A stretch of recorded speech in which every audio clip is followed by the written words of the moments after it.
Ayan guys, so after 1 year nagamit natin si VF3. So gagawa na tayo ng final parang kanyang pros and cons after 1 year. So 11,000 kilometers na tayo kay VF3. So ito yung gamit natin. So guys, iisahin natin yung mga naging upgrades natin, pros and cons. Tapos kung ano yung mga pinalitan na natin from stock. So medyo malayo na yung mga nagawa natin. Marami na rin na tayo na bago. From mags, bumper, headlight, roof box, PPF na roof, tapos yung kanyang tires. So in that 1 year na 11,000 kilometers, medyo marami na tayong nagawa. Kaya marami na tayong pwedeng masabing pros and cons niya. So iisa-isahin natin. So after 1 year, unahin natin guys yung sa mags natin. So second set na natin to. So yung first set natin was the Rota Slipstreams. So tumagal siya for about 6 months simula nung pagkakabit natin. And then nagpalit na tayo dito sa Concept 1 Bel Air. So yung Concept 1 Bel Air is 16/7. So sobrang solid yung kanyang fitment kasi wala siyang rubbing, hindi tumatama. Pati yung gulong na 215/65 na Sumax All-Terrain, hindi siya tumatama. Kaya perfect na perfect siya. Then next natin guys, itong sa bumper natin. So pinalitan natin to guys. So maraming salamat Sir Zion. So, sobrang bagay itong pinalit nating bumper. Then next guys is yung kanyang headlight. So stock niya is 55 watts na halogen na medyo guys sobrang hina talaga. So ngayon sa kalsada wala kang makita. Palit tayo nitong Orion LED na Ultra V2 or yung version 2. Sobrang liwanag na niya. Tapos yung consumption niya same pa din. Then after nun, itong roof box guys. So nagpakabit tayo. Marami tayong binago dito, marami tayong naikarga na. So yung mga tripod natin, light stands, dito ko na ginagamit. Pagka may shoot tayo, dyan ko na kinakarga para hindi na rin magasgasan yung loob. So sobrang handy na to. Pero yun nga lang, kailangan mo lang siya i-register sa LTO kasi nagdagdag ka ng accessories. So yun guys, so sobrang sulit na to. Sa case ko kasi marami tayong shoot lagi, kinakarga ko na dyan yung gamit natin. So guys, ito naman yung decal, yung VF3 decal natin. So pangalawang set na to. Yung unang set natin, palpak. So tabing niya yung pagkakabit ko, pataas pa. Parang pataas siya. Negosyo natin guys is stickers and decals. Kaso medyo nagmarunong tayo doon, ako nagkabit, so pumalpak. So itong pangalawa, humingi na ako ng tulong, kaya medyo pumantay naman na. So yun yung guys yung natin, upgrade na isa. Kaya guys, pakita ko sa itong sa likod. So ito naman guys, yung kanyang roof na PPF. So care of sa S5S Auto Hub. So maganda yung paggagawa nila, pantay na pantay yung gawa nila. So literally tuck in yung kanyang PPF film na ginamit nila in quality. So pagka nakita mo yan ng bagong car wash, so, sobrang kinis niya. Kasing kinis na nung kaha. And then guys, ito naman sa likod natin, nagkabit tayo ng spoiler na isa. So itong spoiler na to, so sila S5S Auto Hub, pinantay na nila kasi yung ginawa natin hindi maganda. So sila na nagpantay, pinantay nila to, pinutol nila mas maayos. So salamat Sir Spike, Brother Rico, pati Brother Obid. The next would be guys itong rear bumper natin na pinakabit natin.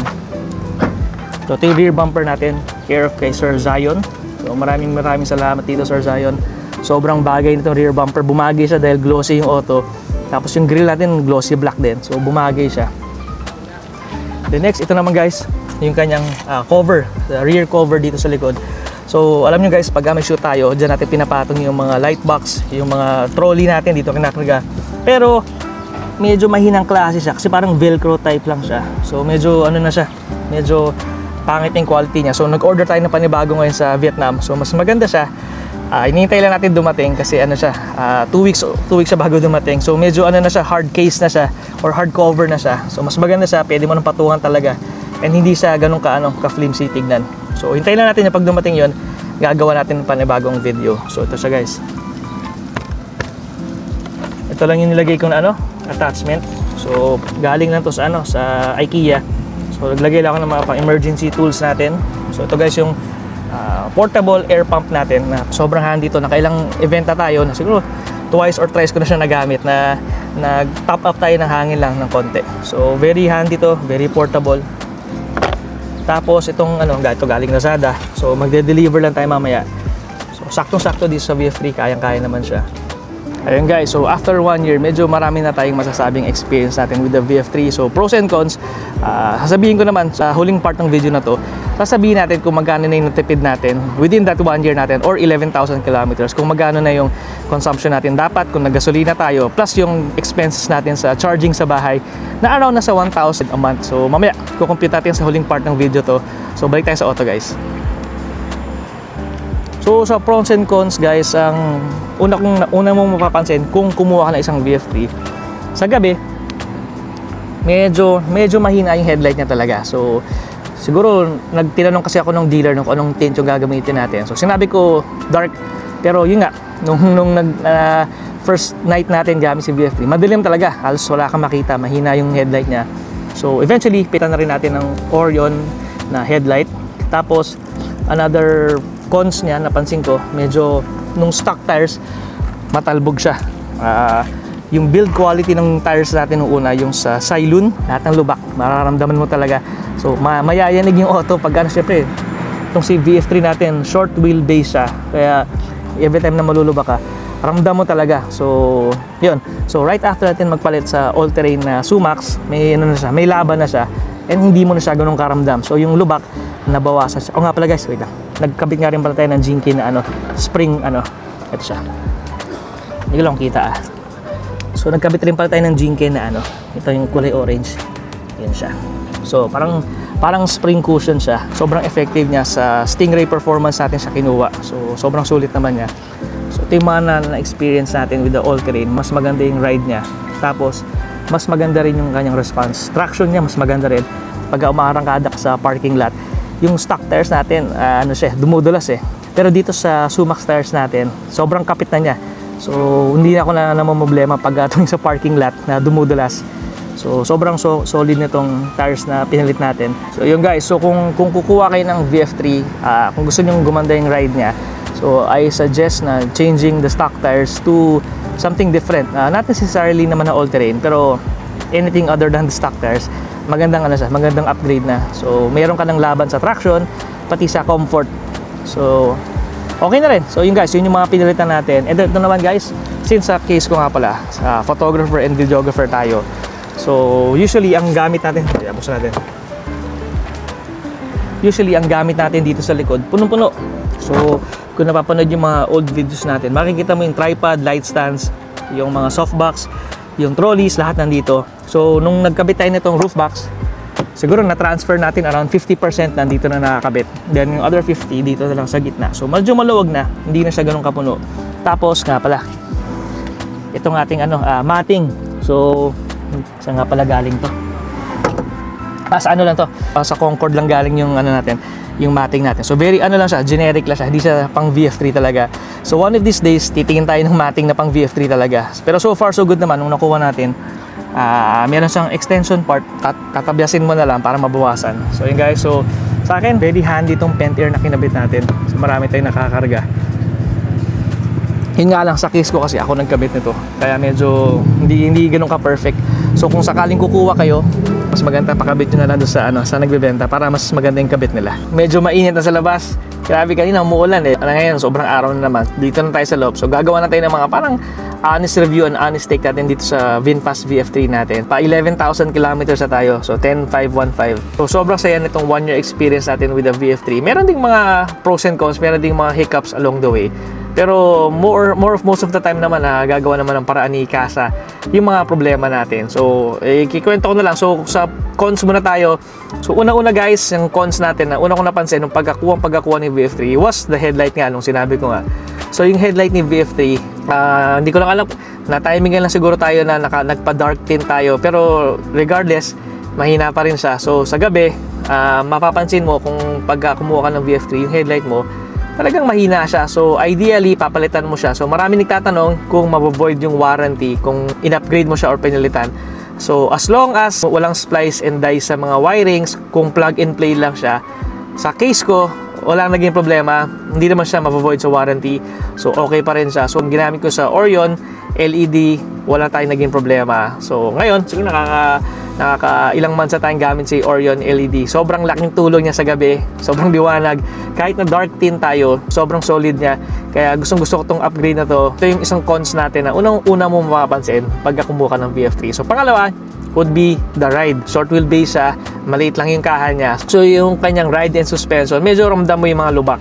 So lalo na nung naka-stock tires tayo, hindi ko talaga gusto yung stock tires niya, yung Cylon Atrezo. For some reason, ramdam na ramdam ko lahat ng lubak sa kalsada.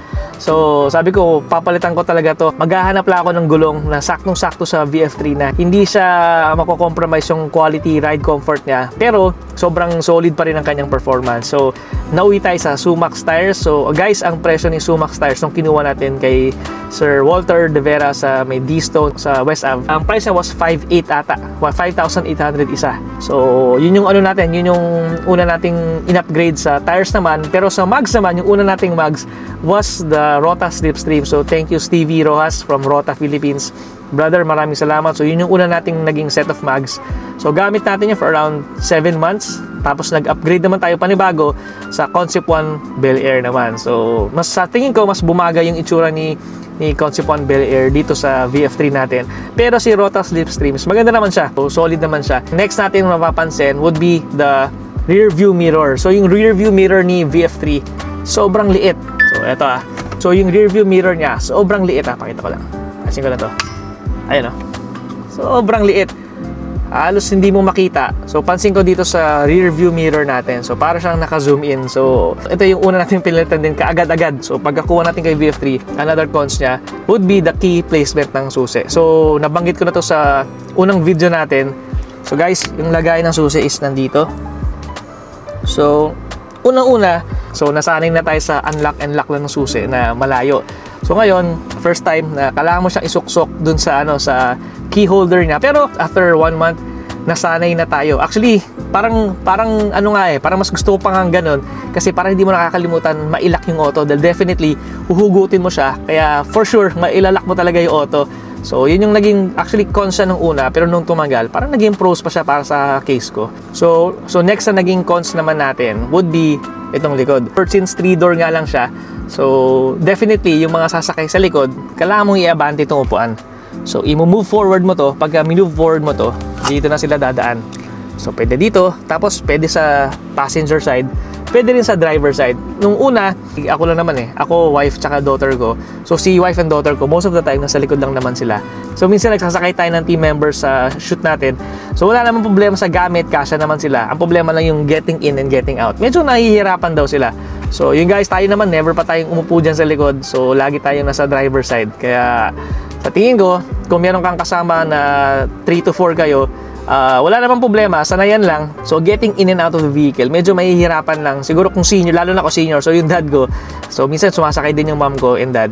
So yung mommy ko nandito, yung dad ko nasa likod. So nakikwento niya na gumagapang daw siya palabas pagka nasa likod daw siya. Pero other than that, most of the time naman, wala naman tayong problema. Kasi most of the time, tayo lang sakay na to, pati wife and daughter ko. Then next cons naman guys, would be the firmware update. So ngayon, nung nakuha natin si VF3, original firmware pa siya galing sa Vietnam. So may mga glitches pa siya na minor lang. Actually, may mga minor glitches lang siya with the screen So parang nagzizebra siya. Siguro sa original firmware natin, nagamit natin yung siguro ilang months na. Siguro once or twice nangyari yung glitch. Kung saan yung screen niya talagang parang nagzizebra. So hindi mo siya naintindihan. Pero akala ko nung una, nasira ko yung screen. Yung pala, turn off mo lang siya for 15 seconds.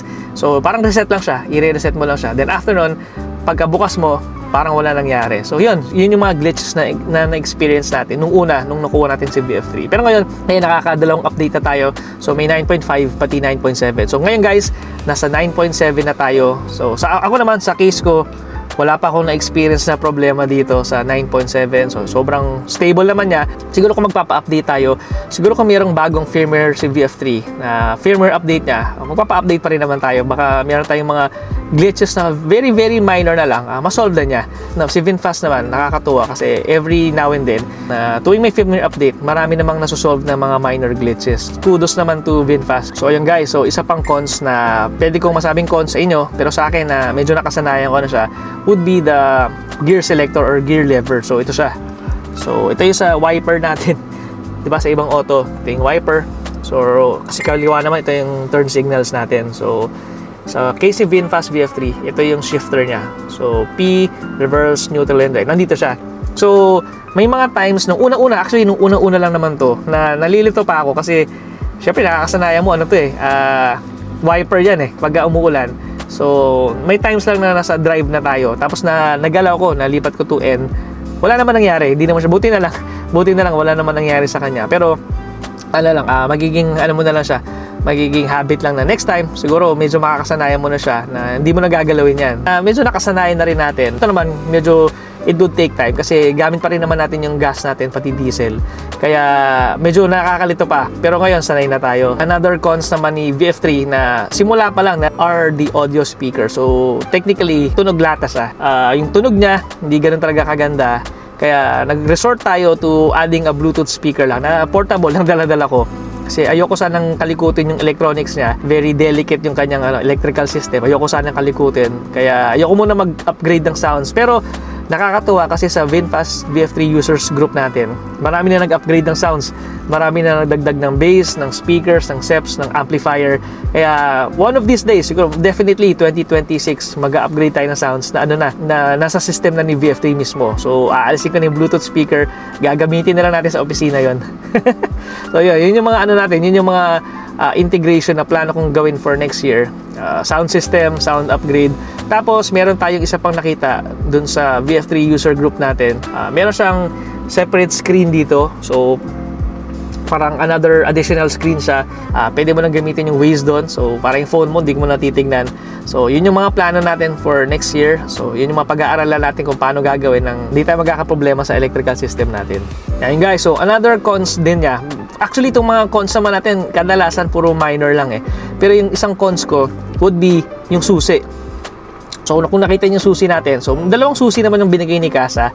Isang merong unlock and lock. And then yung pangalawang susi, wala. As in literally, kukut-kutin mo yung susi, aalisin mo dun sa pinaka mismong key module niya. Tapos yun yung isususi mo manually. So sana dalawang main key na lang siya. Parang yung spare key mo, literally spare key lang talaga. Ngayon kasi yung spare key natin, so pag nawala yung main key mo, medyo hassle.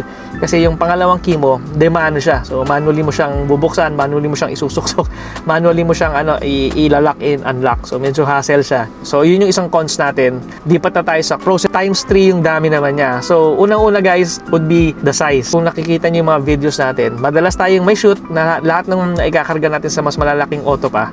Nagpagkakasya natin dito sa VF3. Nakakatuwa kasi sobrang gaan niya. Ngayon, pagka may shoot tayo, di ba, syempre, meron tayong mga expenses and costings sa mga shoots. So ngayon, inaalis ko ng gasolina.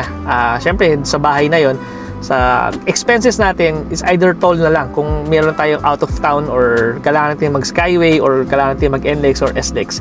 Si toll na lang ang nagiging expenses natin. So yung gasoline, kahit papano, malaki na yung na-eliminate natin. So nasa huling part ng video na to, yung costings natin sa expenses natin sa gasolina.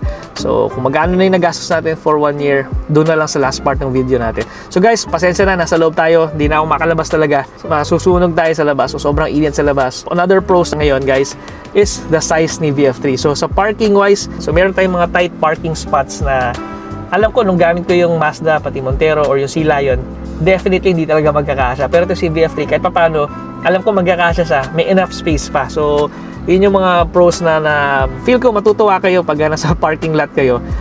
Magagawa ng paraan yung medyo alanganin. Pero kung kasya naman si VF3, tapos parkable naman talaga siya, pwede si VF3 doon. 1 year na tayo, wala tayong reklamo sa aircon ni VF3. Ngayon, sobrang init sa labas, pero yung cabin ngayon, sobrang lamig. So, tuwan-tuwa ako dito. Since nakuha natin si VF3, yan yung unang natin napansin. Yung aircon niya, kasi siya walang kaproblema sa aircon. Ang lakas ng aircon niya, ang lamig. So, itong fan speed natin sa second fan speed lang. Pero yung thermostat natin is yung sa pinaka-coldest. Ever since, yan yung aircon setting natin, di tayo nagbago. Kahit na mainit o malamig, yan ang ginagawa natin. So, wala namang tayong binago. Tapos, another fourth pros naman niya guys, is yung Type-C charging niya. So, meron siyang Type-C na abang dito na port. So, si phone natin, dito natin kinakabit. So, dito sa may aircon vent. So, yung phone natin dito nakalagay. Tapos, yung kanyang charging is sobrang fast charging tong port niya. So, sobrang handy yon. So, minsan, maalis tayo sa bahay nang walang charge yung cellphone ko. Pagdating natin sa location ng shoot natin, full charge na siya. Kaya sobrang gamit na gamit ko yung charging nitong si VF3. Ang bilis niya mag-charge dito. So, yun yung fourth pros niya. Ngayon guys, yung fifth pros niya would be the storage. Maraming magsasabi maliit na auto siya, pero napatunayan ko na yung naikakarga ko dati dun sa Mazda, pati dun sa Montero, pati sa Sea Lion, kasya dito lahat eh. Most of the time naman na may shoot na mag-isa lang ako, so naikakarga ko naman lahat. Yun nga lang, medyo masikip na yung likod, pero wala ka na maikakargang tao. Pero kung in terms of use case ko na shoots tayo palagi, sakto-sakto, wala tayong naging problema. Ngayon nagdagdag pa tayo ng roof box, so mas marami pa ako na ikakarga ngayon, kaya sobrang tuwa ako dito. Laki na natitipid natin sa gasolina. Another pros nitong CVF3 is yung space nitong harap. So bakit yung space harap? Kasi nakatry na rin tayo ng ibang EV na medyo maliit lang din, pero yung space natin dito sa harap sobrang laki. So lahat ng nakaupo dito na try na nila, ang luwag nga daw nitong harap natin. Kaya yun nga lang, yung mga nasa likod medyo masisikipan na ng konti. Yun nga lang, if in case lang na may uupo nga sa likod, medyo abante mo lang ng konti para hindi sila masikipan. Pero kung ako lang mag-isa, medyo atras lang yung upo ko dito sa driver seat, wala tayong problema, maluwag siya. So, another pros ni VF3 would be the consumption niya. So guys, in-explain ko nga sa inyo sa mga videos natin, merong eco mode and merong normal mode si VF3. So ngayon, most of the time naka normal mode tayo. And itong sa normal mode natin, hindi ko na inalis siya. Ever since nung nakuha natin si VF3, normal mode na tayo. Ngayon yung kanyang consumption, sobrang tipid niya. Ang aking consumption is laging ganito eh. Kunyari, galing sa bahay, ang pupuntahan natin is 40 kilometers. I-waze mo lang siya, 40 kilometers yung pupuntahan mo. Ako naman, natatansya ko na kasi most likely, dun sa pupuntahan mo, pagdating mo, 20% or kalahati. Usually, kalahati ng distance na pupuntahan mo is yung consumption mo for that day. Kaya pag may shoots tayo, kunyari galing or may shoot or may lakad tayo, pupunta tayo ng Laguna for example, 80 kilometers, more or less 40% ang gagastusin mo sa consumption mo sa battery. So yun ang maganda sa KCVF3, since day 1 hanggang ngayon, pa 11,000 kilometers na tayo, laging ganun yung magiging consumption niya, even with the upgrade ng tires. Halos ganun din. Siguro kung may changes man sa battery consumption niya, very minimal lang. Kunyari, nung sa stock tires natin, 80 kilometers ang pupuntahan, 40% ang mako-consume natin. Ngayon, siguro sa all-terrain tires, siguro nasa 41 to 42% ang nako-consume natin. So, very, very minimal lang yung difference niya. Hindi mo na siya mapapansin, pero yung comfort niya, pati yung traction mo sa kalsada, confident ka na mas maganda versus nung stock tires siya. So, yun yung mga napansin ko sa pros niya. Yung consumption niya, ang tipid. So, yun yung gustong-gusto ko sa kanya. Another pros niya is yung kanyang sitting position. So, ito ning Vista or ito yung nakikita mo sa kalsada, mataas siya even with the stock tires, or hindi siya yung maliit na EV na mababa, hindi maganda yung ride height ni VF3. So saktong-sakto siya. So minsan pag may bagyo or may pag-ulan, medyo hindi ako kinakabahan. Yun yung gusto ko sa kanya, kasi kahit na may ulan or pag binabagyo, hindi ako kinakabahan kasi hindi naman siya ganun kababa. Pero syempre guys, huwag niyong ilulusong sa baha si VF3 kasi kahit paano, electric vehicle pa rin yan or EV yan. So hindi natin masasabi in the future kung sakaling nilusong mo siya, baka next time, baka kalawangan yan, hindi natin alam.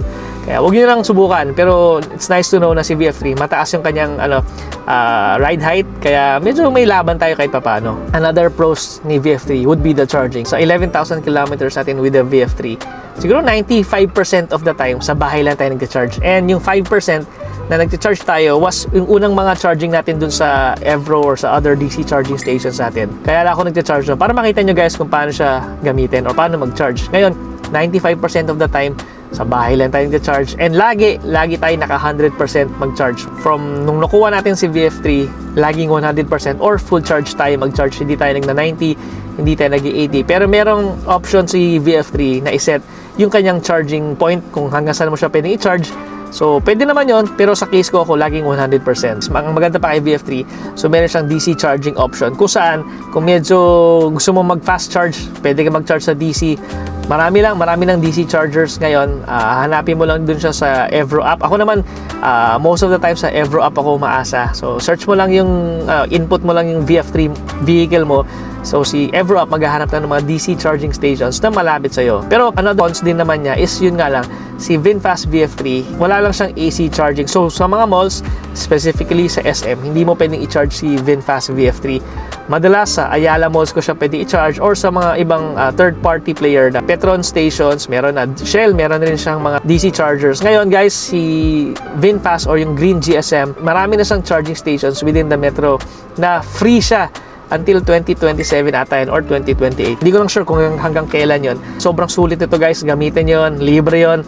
So sa mga naka-VinFast, I think meron sila sa Marikina, sa Cavite, sa PITX, meron din siya sa may MOA area. Sulitin yun. I think they're putting up 15,000 chargers. Sana by next year makomplete nila to, kasi kung ganon maraming maiengganyong mag-VinFast dahil dun sa accessibility ng mga chargers nila. And sana dumami talaga. Sana magkaroon sa Quezon Avenue or Quezon City, sana magkaroon, kasi marami rin nang nasa Quezon City, marami rin nasa Quezon Avenue area na maglabas sila kasi libre yan and fast charging yun guys. Sulitin nyo, sana meron. Another pros naman ni VinFast guys is yung kanyang motor. So to be honest, maliit si VF3, 40 horsepower, then 100 Newton meters of torque. Pag narinig mo siya, parang wala lang. Pero in reality, malakas siya. Maganda yung performance niya, matulin siya.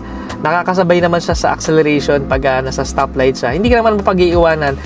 Minsan, mas matulin ka pa. Medyo may power naman si VF3. Hindi naman siya nagkulang doon. So yun guys, yung top speed ni VinFast VF3 is 104 kilometers lang. So hanggang 104 kilometers lang siya. Pero sa case ko, inabes na tayong pumunta ng Laguna, South, Bulacan, Clark. Sa tingin ko sakto naman siya for its size Siguro pero kung tatanungin mo ako kung kaya siya, sana ginawa nilang 110 or 115, mas maganda sana kung naging ganun yung top speed ni VF3. Pero kung hindi naman, okay lang din. Siguro kung sa future updates magawa nilang paraan na maging 110 or 115, 120, mas okay sana. So yun guys, so pros naman siya, matulin naman siya for its size. Acceleration wise, matulin siya, hindi naman siya mapag-iiwanan. So maganda yung performance niya. Then another pros guys, pero nakapag-try na ako magkarga ng 6 na katao dito. So ako being the driver, another 1 sa passenger, then 4 sa likod. Sa probinsya to, sa loob lang naman ng village to.